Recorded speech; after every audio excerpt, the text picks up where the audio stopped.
हीरक जयंती के इस अवसर पर बहुत बहुत बधाई।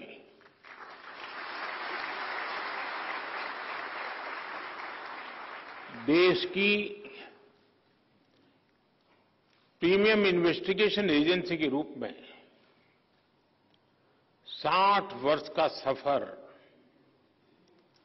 आपने पूरा किया है। ये 6 दशक निश्चित रूप से अनेक उपलब्धियों के रहे हैं। आज यहां सीबीआई के मामलों से जुड़े सुप्रीम कोर्ट के फैसलों का संग्रह भी जारी किया गया है। ये सीबीआई के बीते वर्षों के सफर को दिखाता है। कुछ शहरों में सीबीआई का नया दफ्तर हो, ट्विटर हैंडल हो, अन्य व्यवस्थाएं जिनका आज शुभारंभ हुआ है, वो निश्चित रूप से सीबीआई को और सशक्त करने में अहम भूमिका निभाएंगे। सीबीआई ने अपने काम से, अपने कौशल से सामान्य जन को एक विश्वास दिया है। आज भी जब किसी को लगता है कि कोई केस असाध्य है, तो आवाज उठती है कि मामला सीबीआई को दे देना चाहिए। लोग आंदोलन करते हैं कि केस उनसे लेकर के सीबीआई को दे दो।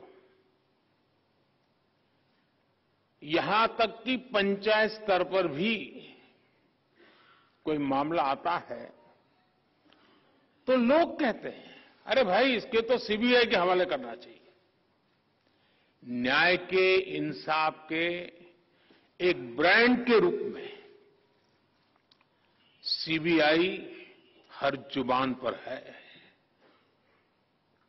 सामान्य जन का ऐसा भरोसा जीतना कोई साधारण उपलब्धि नहीं है।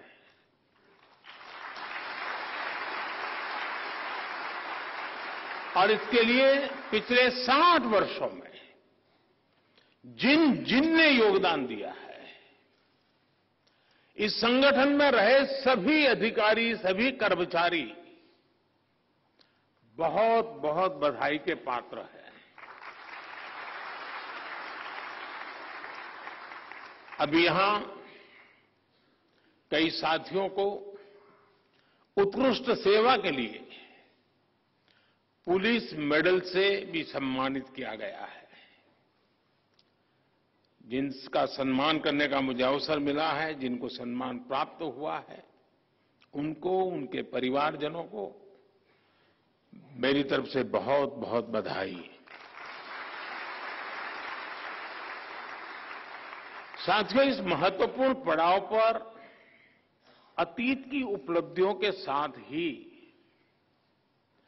आने वाले समय की, भविष्य की चुनौतियों पर मंथन भी उतना ही आवश्यक है। आपने जो चिंतन शिविर किया है, इसका उद्देश्य भी अपने आप को अपग्रेड करना, अपने आप को अपडेट करना और इसमें पुराने अनुभवों से सीख लेते हुए भविष्य के रास्ते निकालने हैं, निर्धारित करने हैं। ये भी ऐसे समय में हो रहा है जब देश ने अमृत काल की यात्रा का आरंभ किया है। कोटि कोटि भारतीयों ने आने वाले 25 सालों में भारत को विकसित बनाने का संकल्प लिया है और विकसित भारत का निर्माण प्रोफेशनल और एफिशिएंट इंस्टीट्यूशंस के बिना संभव नहीं है। और इसलिए सीबीआई पर बहुत बड़ी जिम्मेदारी है। साथियों, पिछले 6 दशकों में सीबीआई ने मल्टी डायमेंशनल और मल्टी डिसिप्लिनरी जांच एजेंसी के तौर पर अपनी पहचान बनाई है। आज सीबीआई का दायरा काफी बड़ा हो चुका है। बैंक फ्रॉड से लेकर वाइल्ड लाइफ से जुड़े अपराधों, यानी यहां से यहां तक, महानगर से लेकर के जंगल तक अब सीबीआई को दौड़ना पड़ रहा है। ऑर्गेनाइज क्राइम से लेकर साइबर क्राइम तक के मामले सीबीआई देख रही है। लेकिन मुख्य रूप से सीबीआई की जिम्मेदारी भ्रष्टाचार से देश को मुक्त करने की है। भ्रष्टाचार कोई सामान्य अपराध नहीं होता। भ्रष्टाचार गरीब से उसका हक छीनता है। भ्रष्टाचार अनेक अपराधों का सिलसिला शुरू करता है, अपराधों को जन्म देता है। भ्रष्टाचार लोकतंत्र और न्याय के रास्ते में सबसे बड़ा रोड़ा होता है। विशेष रूप से जब सरकारी तंत्र में भ्रष्टाचार हावी रहता है तो वो लोकतंत्र को फलने फूलने नहीं देता। जहां भ्रष्टाचार होता है वहां सबसे पहले युवाओं के सपने बलि चढ़ जाते हैं, युवाओं को उचित अवसर नहीं मिलते। वहां सिर्फ एक विशेष इकोसिस्टम ही फलता फूलता है। भ्रष्टाचार प्रतिभा का सबसे बड़ा दुश्मन होता है और यहीं से भाई भतीजावाद, परिवारवाद पनपता रहता है और अपना शिकंजा मजबूत करता रहता है। जब भाई भतीजावाद और परिवारवाद बढ़ता है तो समाज का, राष्ट्र का सामर्थ्य कम होता जाता है और जब राष्ट्र का सामर्थ्य कम होता है तो विकास अवश्य प्रभावित हो जाता है। दुर्भाग्य से गुलामी के कालखंड से करप्शन की एक लेगेसी हमें मिली है। लेकिन दुख इस बात का है कि आजादी के बाद के अनेकों दशकों तक इस लेगेसी को हटाने के बजाय किसी न किसी रूप में कुछ लोग उसको सशक्त करते गए। साथियों, आप याद कीजिए, 10 वर्ष पहले जब आप गोल्डन जुबिली मना रहे थे तब देश में क्या स्थिति थी? तब की सरकार के हर फैसले, हर प्रोजेक्ट सवालों के घेरे में थे। करप्शन के हर केस में पहले के केस से बड़ा होने की होड़ लगी हुई थी। तूने इतना किया तो मैं इतना करके दिखाऊंगा। आज देश में इकोनॉमी की साइज के लिए लाख करोड़ यानी ट्रिलियन डॉलर की चर्चा होती है, लेकिन तब घोटालों की साइज के लिए लाख करोड़ की टर्म मशहूर हुई थी। इतने बड़े बड़े घोटाले हुए, लेकिन आरोपी निश्चिंत थे। यानी ट्रिलियन डॉलर की चर्चा होती है, लेकिन तब घोटालों की साइज के लिए लाख करोड़ की टर्म मशहूर हुई थी। इतने बड़े बड़े घोटाले हुए, लेकिन आरोपी निश्चिंत थे। उन्हें पता था कि तब का सिस्टम उनके साथ खड़ा है। और इसका असर क्या हुआ? देश का व्यवस्था पर भरोसा टूट रहा था। पूरे देश में करप्शन के खिलाफ आक्रोश लगातार बढ़ रहा था। इससे पूरा तंत्र छिन्न भिन्न होने लगा। लोग फैसला लेने से बचने लगे। पॉलिसी पैरालिसिस का माहौल बन गया। इसने देश का विकास ठप कर दिया। देश में आने से निवेशक डरने लगे। करप्शन के उस कालखंड ने भारत का बहुत ज्यादा नुकसान किया। साथियों, साल 2014 के बाद हमारा पहला दायित्व व्यवस्था में भरोसे को फिर कायम करने का रहा और इसलिए हमने काले धन को लेकर, बेनामी संपत्ति को लेकर मिशन मोड पर एक्शन शुरू किया।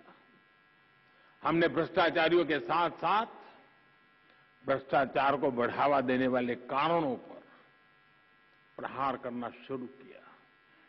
अब याद कीजिए, सरकारी टेंडर प्रक्रियाएं, सरकारी ठेके, ये सवालों के सबसे बड़े घेरे में थी। हमने इनमें पारदर्शिता को प्रोत्साहन दिया। आज जब हम 2G और 5G स्पेक्ट्रम के आवंटन की तुलना करते हैं तो अंतर साफ साफ नजर आता है।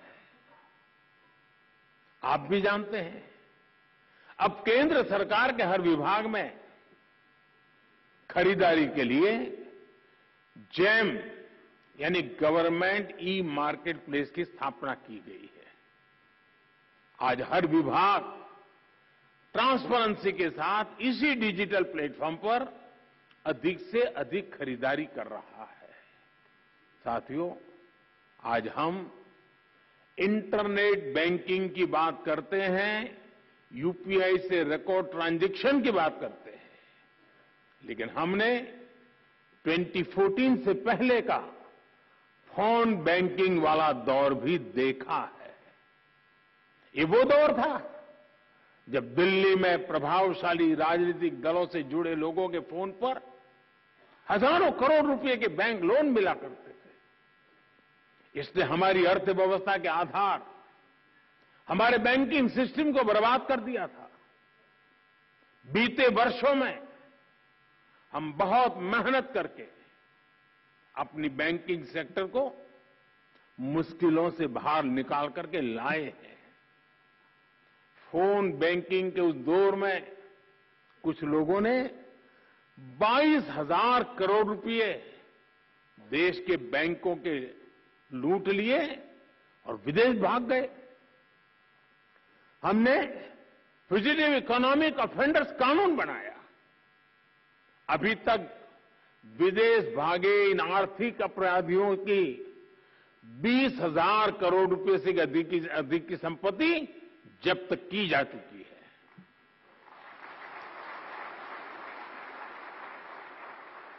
साथियों, भ्रष्टाचारियों ने देश का खजाना लूटने का एक और तरीका बना रखा था, जो दशकों से चला आ रहा था। ये था सरकारी योजनाओं के लाभार्थियों से लूट। पहले की सरकारों में जो मदद गरीब लाभार्थियों के लिए भेजी जाती थी, वो बीच में ही लूट ली जाती थी। राशन हो, घर हो, स्कॉलरशिप हो, पेंशन हो, ऐसी अनेक सरकारी स्कीम्स में असली लाभार्थी खुद को ठगा हुआ महसूस करते थे। और एक प्रधानमंत्री ने तो कहा था, 1 रुपया जाता है, 15 पैसा पहुंचता है। 85 पैसों की चोरी होती थी। पिछले दिनों मैं सोच रहा था, हमने डीबीटी के द्वारा करीब 27 लाख करोड़ रुपए नीचे लोगों में पहुंचाया है। अगर उस हिसाब से देखता तो 27 लाख करोड़ में से करीब करीब 16 लाख करोड़ कहीं चले गए होते। आज जनधन, आधार, मोबाइल की ट्रिनिटी से हर लाभार्थी को उसका पूरा हक मिल रहा है। इस व्यवस्था से 8 करोड़ से अधिक फर्जी लाभार्थी सिस्टम से बाहर हुए हैं। जो बेटी पैदा नहीं हुई वो विधवा हो जाती थी और विधवा पेंशन चलता था। डीबीटी से देश के करीब 2.25 लाख करोड़ रुपए गलत हाथों में जाने से बचे हैं। साथियों, एक समय था जब सरकारी नौकरियों में इंटरव्यू पास कराने के लिए भी जमकर के भ्रष्टाचार होता था।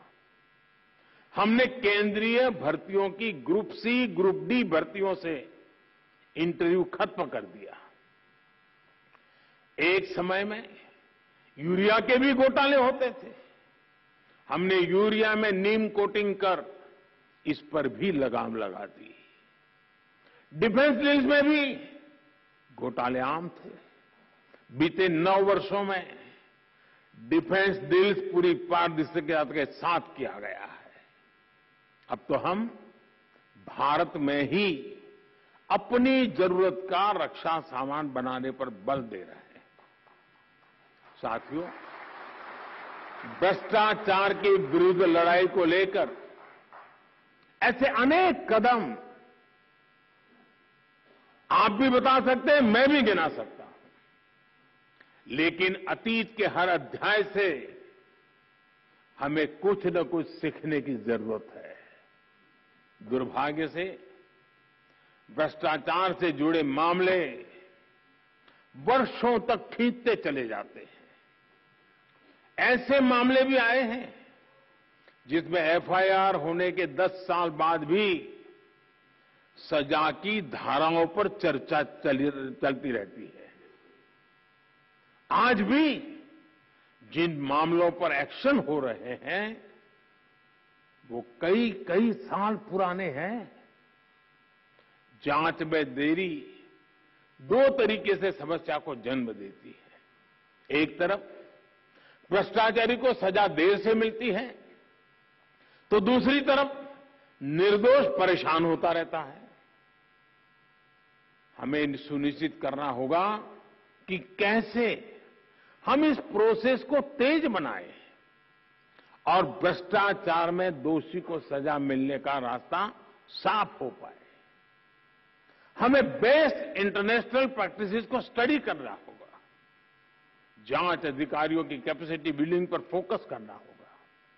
और साथियों, आपके बीच मैं एक बात फिर स्पष्ट करना चाहता हूं। आज देश में करप्शन के खिलाफ कार्रवाई करने के लिए राजनीति की इच्छा शक्ति में कोई कमी नहीं है। आपको कहीं पर भी हिचकने, कहीं रुकने की जरूरत नहीं है। मैं जानता हूं जिनके खिलाफ एक्शन ले रहे हैं वो बहुत ताकतवर लोग हैं। बरसों बरस तक वो सरकार का, सिस्टम का हिस्सा रहे हैं। संभव है कई जगह किसी राज्य में आज भी विस्तृत सत्ता का हिस्सा हो।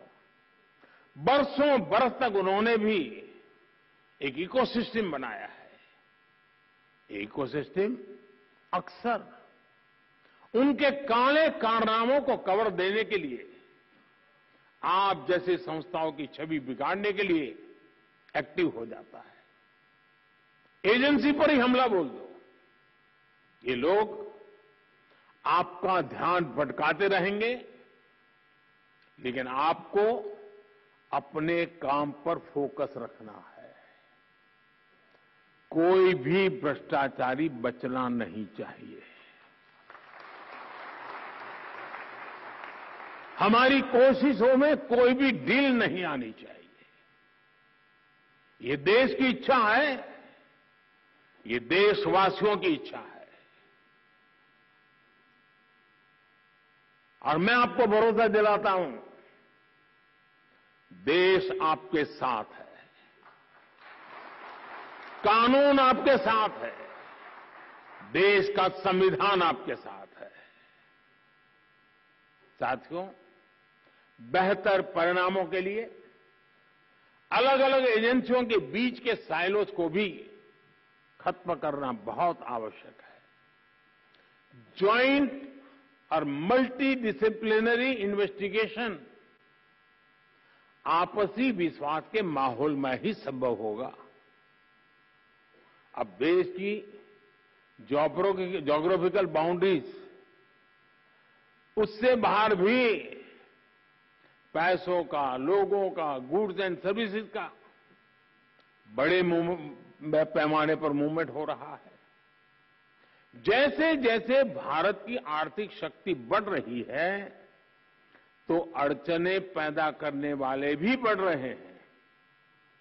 भारत के सामाजिक ताने बाने पर, हमारी एकता और भाईचारे पर, हमारे आर्थिक हितों पर, हमारे संस्थानों पर भी नित्य प्रतिदिन प्रहार बढ़ते चले जा रहे हैं। और इसमें जाहिर तौर पर करप्शन का पैसा लगता है।